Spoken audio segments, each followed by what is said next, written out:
Hello students, I hope you're all doing well. Today we will learn a new topic from Unit 6 entitled Poems from Around the World. In this unit, we will be learning more about poems and we will find out how poems are linked to different places. I have divided the chapter into two parts, so for today we will discuss the first half of the unit. The contents for this unit are firstly word pictures, under which we will be discussing about a poem entitled Dancing Poinciana. Secondly, we will refer to another poem entitled Hurricane. Third, we will be referring to more word pictures and we will know more about a poem entitled The Thunder is a Great Dragon. And fourthly, we will discuss about the grammar section, that is nouns, pronouns, and noun phrases. So let's get started with the class. Moving on to the first subtopic, that is word picture. Here word picture means that as we read the poem, we need to explore the expressions and the imagery used by the poet in order for us to read and then visualize what the poet has expressed, meaning in order for us to picture the images in our mind. So let's see what we have. Here we have the poem entitled Dancing Poinciana, written by Telsine Turner. Let's read the poem. Dancing Poinciana. Fire in the treetops, fire in the sky, blossoms red as sunset, dazzling to the eye. Dance, Poinciana, sway, Poinciana, on a sea of green. Dance, Poinciana, sway, Poinciana, regal as a queen.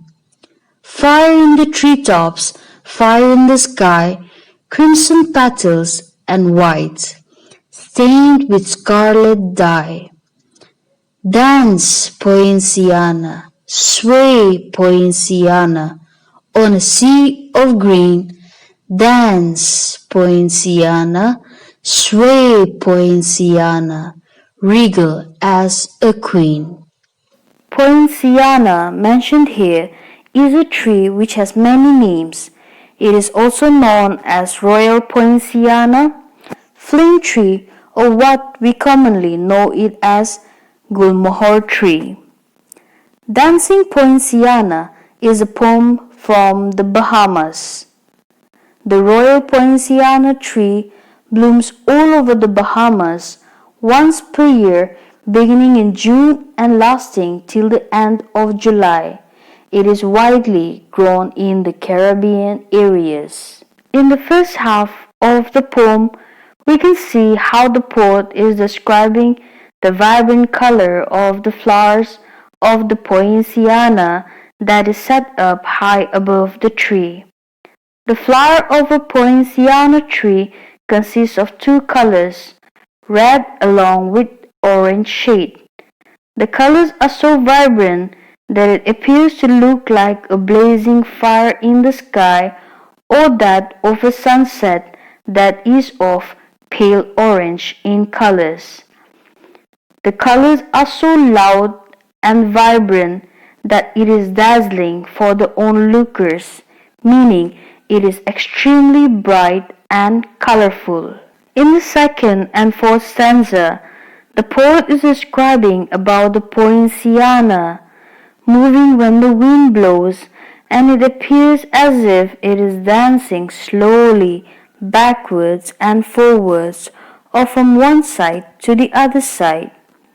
Dancing Poinciana is a poem from the Bahamas, and the line on a sea of green gives us the clue that the poinciana tree is probably near a sea and not an ocean, and if we refer to the map, we can see that the closest sea near the Bahamas is the Caribbean Sea.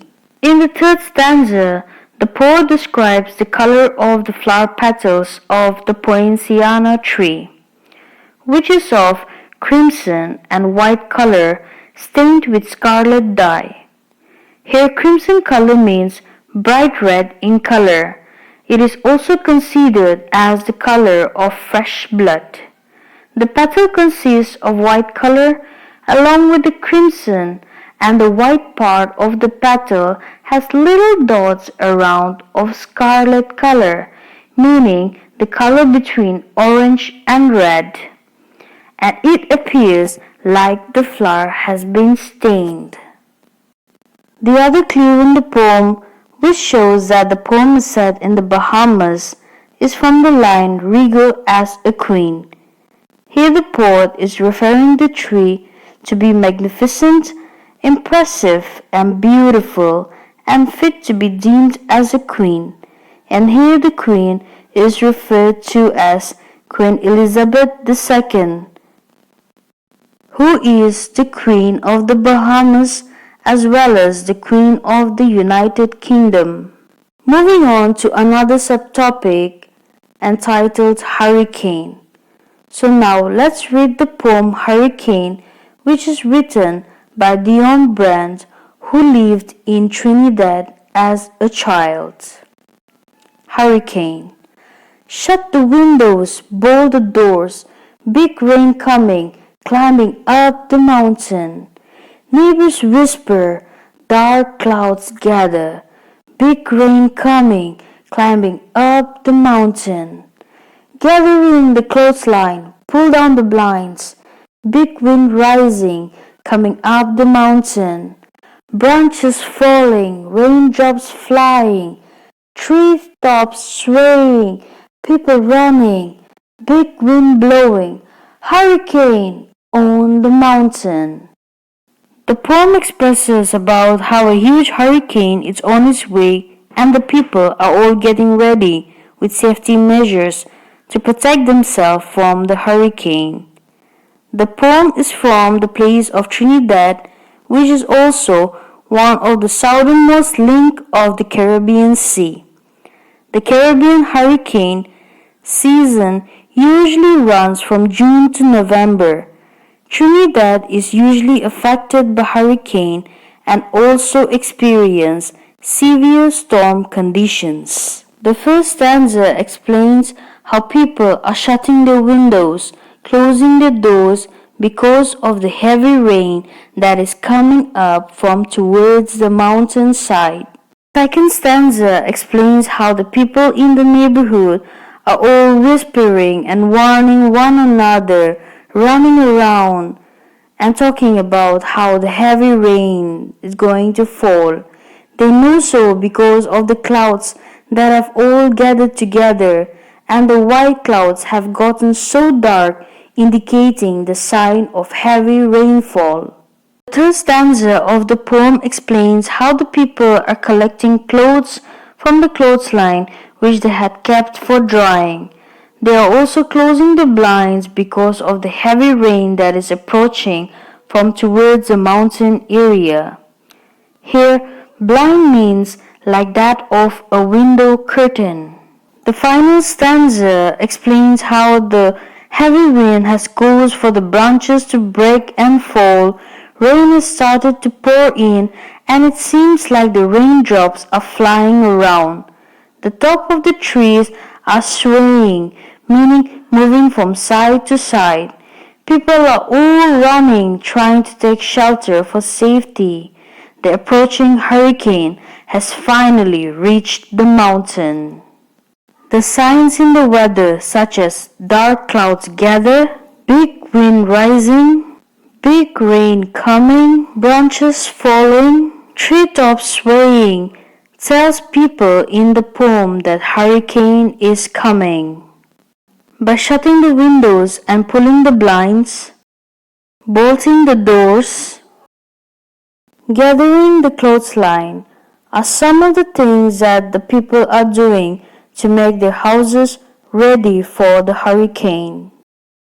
People are running because hurricanes are dangerous, and people are all running to safe places, maybe inside their homes or other safe buildings. Hurricane is a good poem to perform. Practice reading the poem aloud using the tip box in page number 78 to help you prepare to perform. Use your voice to make the meaning come alive. Moving on to another subtopic entitled More Word Pictures. Here we will read about a traditional poem from Mongolia. So let us read the poem. The thunder is a great dragon. The thunder is a great dragon that lives in the water and flies in the air. He carries two stones. When he strikes them together, the lightning flashes and the thunder roars. The dragon pursues the spirit of evil, and whenever he finds them, he slays them. The evil spirits hide in the trees, and the dragon destroys them. Mongolia is a country in Central Asia between Russia and China. In Mongolian myths, dragons are linked to water, thunder, lightning, and the power of the earth. About half of the population in Mongolia follow Buddhism as their religion. Dragon in Buddhism symbolizes imperial power, deity of rain and heaven. Dragons are often depicted with a ball or pearl under its chin, which symbolizes thunder. In the first two lines of the poem, we can see that the poet is comparing the thunder to a great dragon who lives in the water and flies in the air. In the third, fourth, and fifth line, we can understand that the two stones that the dragon carries could mean thunder and lightning, as when rain strikes heavily, lightning sparks and produces flash, and thunder produces sound like a roar. The remaining lines of the poem talks about how the dragon mentioned here by the poet chases evil spirits, and the dragon gets rid of them if he finds them. The evil spirit hide in the trees and the dragon destroys them. This could also depict how when there is heavy rain, lightning usually strikes the trees and splits them apart. So this is the Mongolian myth and their beliefs about the origin of thunder and how the dragon could make thunder. Now moving on to the other subtopic, that is the grammar section, under which we will be discussing about noun, pronoun, and the noun phrases. We have already discussed these three topics in the previous classes, but for this particular unit, noun phrases is also very important. So in order to know noun phrases, we have to go through first nouns and pronouns. So we will go through it very briefly. Noun. A noun is a part of speech that names a person, place, or thing. For example, for person, it could be a boy or a girl. It could be a teacher or a woman or even a pilot. Example for place. It could be an office, it could be a home, it could be a countryside, etc. Example for thing.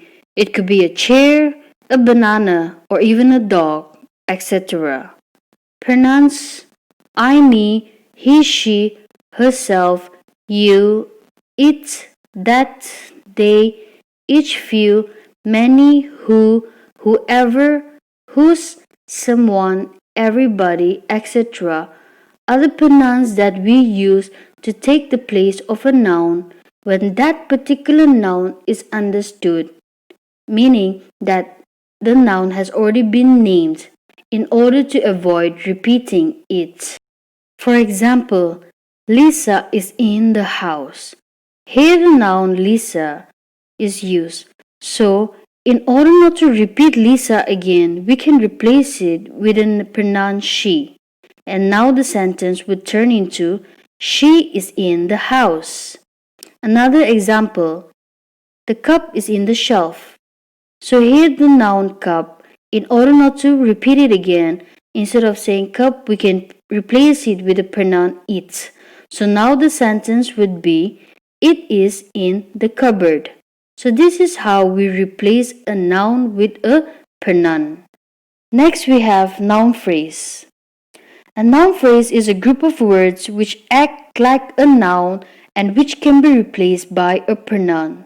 So basically noun and noun phrase are both the same, where the difference is just that noun is a word whereas noun phrase is a group of words, but both performs the same function.